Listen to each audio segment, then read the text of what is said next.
Welcome into the Locker Room Report Overtime. Sorry it took us a little bit of time. Again, we're trying to get scores in here. James, Irvin, and Aaron. Yes, checking my mics here, making sure we're all good. We're on Facebook. Oh, we're here. Everybody in the chat right now, if you're in the chat, drop your favorite team. Let us know who won tonight. Let us know what the big things. We got a lot to get to. It was a lot of rain, a lot of delays. Let's check on who's in the chat first. We got about 40 people in here now. I need everybody to share the live. I know there's going to be a lot of Worth County fans. We're going to get into that Absolutely. a little bit later. But James, I want to talk first of all about your first experience on the Locker Room Report. Isn't it chaotic? It is. It is a little chaotic, but it's really fun. I had an absolute blast. I'd like to formally apologize to all the people of Schley County. That will not happen again, I can guarantee you that. But no, it was really fun being up here and, covering all the highlights here in South Georgia football. A lot of passionate fan bases, some dedicated bands and cheerleaders showing up. It's a real team effort, not just with us here, but for the people out there. They make it really what it is. Listen, week one is always tough because we know it's just the start of the season. Not only are we always delayed by Mother Nature, but we're trying to find our footing and where we need to be and get everything on the air. It is a long process. We got it done. Hopefully you enjoyed the overtime, but we have so much more to get to. You're going to see some of those highlights again. We're going to talk about some big-time standouts today that I think are already making names for themselves for 2026. But, of course, we have to start with the biggest game, so we thought, of the entire season happening right here in week one, and that was Thomas County Central against Colquitt County. Our game of the week, clearly a little rain, James, wasn't going to keep the Jackets or their fans from being in the nest tonight. Surprised that paint stayed on. I am too. If anybody had any doubts about Aiden McPherson and the transfer, after tonight, I don't think so. The Jackets nest not too big, the moment not too big. McPherson there with the opening drive, 19-yard tutty. Coach Rogers was not kidding. He played two quarterbacks. Roland Waldrop, also under center. Watch this. Look at this launch. And JB, Jabari Watkins down there, takes it inside the 5. The catch would put the Jackets into the red zone. McPherson, again, he had himself a day, making his case for player of the week. Second quarter now, third drive for the Jackets. And you guessed it again. He is so dangerous. He didn't even have to throw a pass. 79 yards, house call. 21-7 home team. And there was a lot of this just before the break. 3rd and 7. Jackets go for it. More from McPherson. How about a 4th rushing touchdown in the first half? This one was all TCC. We don't even have to put up the scores in this one, Marcus, because the score's not final. We don't know what the final is of this game. Thomas County Central, James. Man, picking up right where they left. I was going to say, Aaron, normally the saying is when you have 2 QBs, you have no QBs. Well, Thomas County Central has proven the exact opposite of that. The way that they can go and turn up the offense with the quarterback run with McPherson, he looked fast out there. And then, again, just Waldrop with the little touch passes like that. I mean, man, can you stop both these guys? Blaze was live in the show, and she said she had never seen an offensive onslaught the way TCC. And I'm just going to say this. I'm going to say, I got all the respect for Coach Calhoun and Colquitt County. They are going to bounce back. They are going to be fine. There was a lot of chatter from the online communities about TCC doesn't schedule anybody. They're going to get beat by the Packers. They don't play nobody. You can't say it. They just go out and handle business, and they did it again tonight, time and time again. You have to give credit to Coach Rogers. You can discredit them all you want, but year in and year out, that's a team that shows up on a Friday night. Yeah, absolutely. Everyone's saying they don't play anyone. It's because they beat everyone they play so badly. So it makes the competition look like they're playing nobodies. But when you get TCC out here against any competition, any quality competition, you don't win a state championship for nothing. 2 years, 2 times in 3 years. I was going to say, that's a dynasty. That's a dynasty. We're knocking on the doors of the Kansas City Chiefs right now. And they're doing it with different players this year, which is even more impressive. I want to switch gears now. Before we get to some more of the highlights, we have a very special guest that's supposed to be picking up the phone here. And hopefully I can get him on. We're going to give him a call and see if Coach is available to talk. And we're going to talk about this big win tonight, maybe the biggest win of the night, especially after the season they had. Hey, how you doing? Hey, Coach. On the phone right now with us is Coach Cornelius Pig Brown from the Cook Hornets. Coach, man, what a game. Yes, sir. Yes, sir. Yes, sir. What a game. Hey, we're just excited to go out there and just play good Hornet football. We know that's what that's going to You know, that's what the crowd wanted to see. I'm just so proud of our guys, our coaches, our community, just as a whole. We just all went out and we stuck together, and we were just able to edge those guys out by a point. Listen, I know you probably didn't expect the first week to be a game like that would test your nerves, but your first opportunity on the sidelines to lead these young men, what can you say about a group that persevered? You guys had a lead, they came back, but just fought all the way through and found a way to get the victory? We talked about resiliency. We talked about facing adversity in tough times, and we talked about loving each other and having each other's back.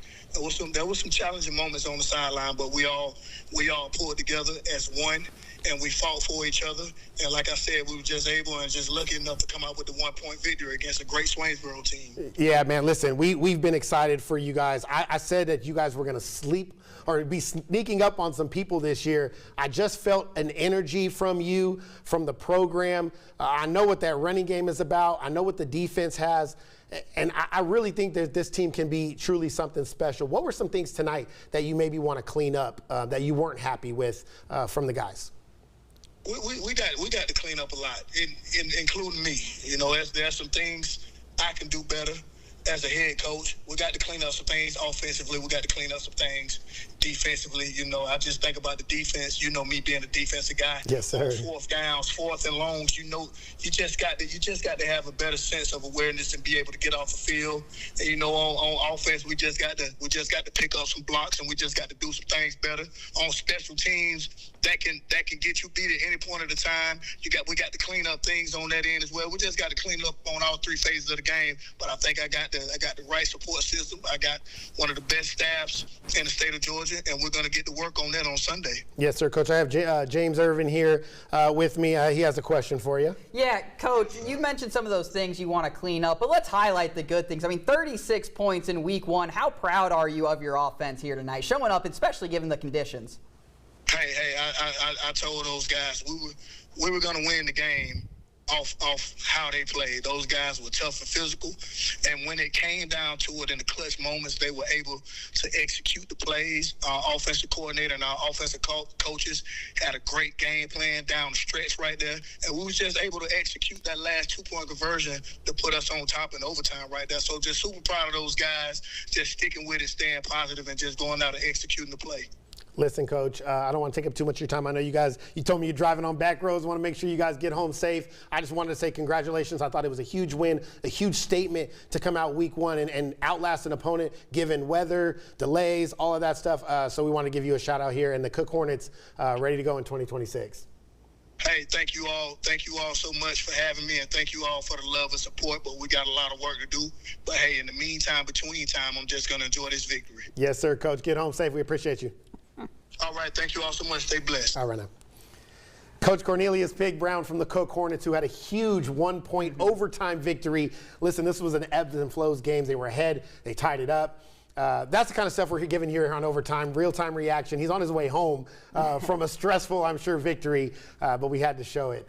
And we had to talk to him. A great conversation. I was going to say, we're so thankful for any of the coaches that want to come on here and, give us some of their time driving on the back roads of South Georgia. That was me last year when I was shooting highlights for you guys around this time where I would be driving home on some of these back roads. We know how it gets. All right, more highlights right now. James, Corky Kell Classic Coffee taking on Parkview up in Atlanta. Yeah, absolutely. And Aaron, some of these classic games, but Coffee already up 7 as Tyler Dowling finds Xavier Littleton for the score. They extend their lead, and Aaron, it was really all Trojans in this one. Once they got that score, they never really looked back. Wasn't just the offense getting touchdowns for them, though. It was the defense as Trayshawn Smith comes down with the pick. He's going to take it all make that guy miss way. Touchdown Trojans. And Aaron, like we said, they didn't really look back. We cut into this next highlight. It's 35-0, all Trojans. Littleton, he wants another score. Look at the big man on the ground this time, Aaron. That's a guy that's got size and speed. I know I'm not getting in the way of him when he finds the end zone. But Coffee starting their season off hot with a 49-14 victory over Parkview. I told everybody, Coach Co will not let it happen again. This is a different Coffee team. They are big up front. This is going to be a different 2026 for this team. What a statement win to go up to Atlanta in one of the biggest classic events that we have here in the state of Georgia in the Corky Kell and put on a show for the entire state. That could be something as we kind of move through the season. Let's get to the chat now. Brendan Phillips says CCA will see DEA in the playoffs, and it will be a different outcome. Okay. CCA lost today. We're going to get to the score there. It was a close game, 20-14, I believe. Calhoun County. Let's give a shout out to Calhoun County. They get their first win of the year. This is a program that was 8-man football a few years ago. They get the win tonight over Pelham, 22-20. What a special group that's going to be. I liked the energy from Coach this year. Another big opportunity for them, and they get the win. Go Cougars, everybody. Jennifer says go Cougars. We got a Colquitt TCC final from our lovely Sydney Rainwater, 57-21. TCC getting the victory right there. So that one is confirmed. We kind of knew that was going to happen, but the final here, thank you, Sydney, of course. Westover, Jennifer Selling, Westover and Worth County both getting victories. We're going to get to Worth County highlights in just a second. Irwin County Indians get a victory. That was from Ebony McDaniel. How about those Worth County Rams? We know the Sylvester, a lot of black and gold in here. Coffee again. What else we got? Michael Rowe wanted to give a shout out to the Westover Patriots. If anybody has an update on Mitchell Seminole, was that game postponed? Was it moved? I have not heard anything. I'll have to do some research there. It could have been postponed. That was out towards Early County area. That one got postponed. We might have to check on that game. We haven't got anything just yet. Lee County postponed. Fitzgerald. Final just coming in. Lowndes wins 31-6. We're going to get to a lot of these scores in just a second. Let's see if Seminole County has updated anything. Seminole County has been rescheduled for tomorrow night. So Seminole Mitchell tomorrow, 6 p.m. That is the update. I just went on the intranet, the interwebs, as the young people say, and I found that. Did we say that? I guess. All right, a few more highlights, and then we're going to get to our scores, and we will wrap this overtime session up. Unless you guys want some more in the chat, you got to keep us going. Let us know who some standout performances were. I need some players of the week. All right, let's get out to Sylvester. Worth County taking the field for the first time after being crowned champions. Lyndon Worthy back under center, looking to do it. How about one more time in his senior season? All the talk about Brooks, though, is about that duo right there, George Lamons, Jr. Burris. But early on, it was that Trojans defense. I mean, they had 3 sacks, James, in the first half. They were blitzing, exotic pressures. Coach McFarland was just unloading the bag on that Worth offense. Whoa. People question the Worth defense, raising my hand, including me. I did 2 years ago, didn't last year. I did early this year. They're making me pay for it. Right there, Noah Marlin, who had himself a day, the scoop and score. Defensive touchdown, and then the offense gets going. Cody Crutchfield finds his way into the end zone. The Trojans offense would eventually pick things up. This time it's not Junior Burris, though. Jamarian Crumity with the bomb there, finds his man. Watch this hit by the Worth defender. Oh, my. Oh, my. That one hurts right there. It hurt me watching it. One more time. Big hit, clean hit. Saves a touchdown there. Don't worry. He would be okay. Get up. Just looked like he had the wind knocked out of him. A few plays later, George Lamons, touchdown there. Brooks right back in it. Lyndon Worthy going for his guy, Jaquavius Nelson. 7-1. It's a deadly combo out there in Sylvester. Touchdown Worth County. They go up by 2 more scores. And I told you, Noah Marlin, his name is going to be remembered. Pick 6. Worth County would eventually go on to win this one, 49-35. Big win for them. I got to talk about that defensive line. I've questioned it. I mean, they're unbelievable. They're unbelievable. That defensive line is great. And Noah Marlin, who I did not know about, made a name for himself tonight. He was literally everywhere on the field, and I think he's going to be a real difference maker. Absolutely. And when you got a defensive line that can show up like that, it really just makes the whole job of the defense easier. Corners don't have to cover as long. Linebackers can fit their gap easier. So when your D-line is playing well for your defense, it makes the rest of the job for the defense easier. And that's exactly what we saw here tonight. We did. Miller County, a big win, 51 points on the board tonight. Marcus, we are going to just skip all the way down and go to the scoreboards. So whenever you get those up, you can start bringing those up. Listen, Thomas County Central, they're telling me, David Hunter says, Colquitt tonight, 1 point away from giving up the most points scored against them. 57 points. Defense is going to have some I work thought to we do said if you're that the Packers. TCC was not going to do this year. The Jackets are just on a crazy run. Let's do it, James. A number of games were postponed. We're going to get into that as we go through these scoreboards. Randolph-Clay, 38-6. These are yesterday's games. 48-40 Westwood. Sherwood Christian, 47-7. Listen, first game in 11-man football. You gotta love it. Really, really special day for Sherwood Christian. JMA beats Tiftaria. Schley, I get it right. noted, beats Turner County 41-26 in the blackout there in Ashburn. And Irwin County, Bo Johnson, way to go, man. First game in an Irwin County uniform on the sideline and gets a win over Wilcox County 35-11. And some other big games going here. Miller County with a huge offensive explosion against Kendrick, 51-8. Aaron, that offense looked explosive. It 51 points. I'm sure it was a lot Jamarian Shepherd. That big boy was running behind that line. But again, a nice win there for Tom Causey and those guys. Terrell County, pretty good showing there. This game was close against Chattahoochee County. They're a new coach. They're trying to build. I think that was a pretty good showing there in week 1. 3 postponed games or canceled games we got to get to. Lanier County Berrien postponed. That one will take place tomorrow. Atkinson County GMC, that game was canceled, unfortunately, due to the bomb threat earlier today out there at the school. And Fitzgerald Clinch County will also be played tomorrow. And Aaron, we might need a locker room report for tomorrow with how many games it got going. Blaze and I will probably be working. Days off don't happen here. Westover 30-12 over Kings Ridge. They were down 12-6 early. Our camera left. She had to come back and anchor the news. And then they put up a whole bunch of points and get the win. So shout out to Coach Joyner over there. Crisp and Early also postponed. Brooks County and Worth County, that one is now official. It's 49-35. I'm not sure how the score finished out there, but it is 49-35 final. And yes, Neil, you're right. Noah Marlin and Malik Muhammad, just a problem on that defensive line. It's going to help that back end significantly. Calhoun County, big win out there. And then Dutchtown beat Sumter. And Cook, we mentioned it already. Coach Pig Brown joined us, 36-35. They get the overtime win. Absolutely. You know, we talked to Coach Pig Brown. You know, a lot of defensive stuff to be cleaned up, but the offense looking really good. Cottonwood, Valwood still in progress. How about Cairo? 36-7 right now over Thomasville. Blaze was right. I got to give it to her. Blaze said this was going to happen. Brian Duncan, I'm sure, had a big day. Thomasville's young. I thought they would show up. On the road, it's tough. The Battle of the Surf picture looks like it's going to Cairo. Yeah, absolutely. Ware County getting the 1-point victory over Bainbridge. That one was hard fought, close until the end. But Ware County taking it over Bainbridge. A not so close game was Tiff County. 41-0. Had a baby Coach Littleton. And then obviously we saw Coffee against Parkview 49-14. Hateville Charter, Lee County will also be happening tomorrow. Thank you, Mother Nature, for that. And all the chaos you caused me and Aaron. It does make it nice for us because we get to go to some football tomorrow. Okay. Do we got any other scores? Let's see what we got. Let's finish this up here. Brookwood, the last we had was 7-0. Georgia Christian falls 7-0. DEA and CCA, I knew this was going to be a big matchup. I thought CCA had it.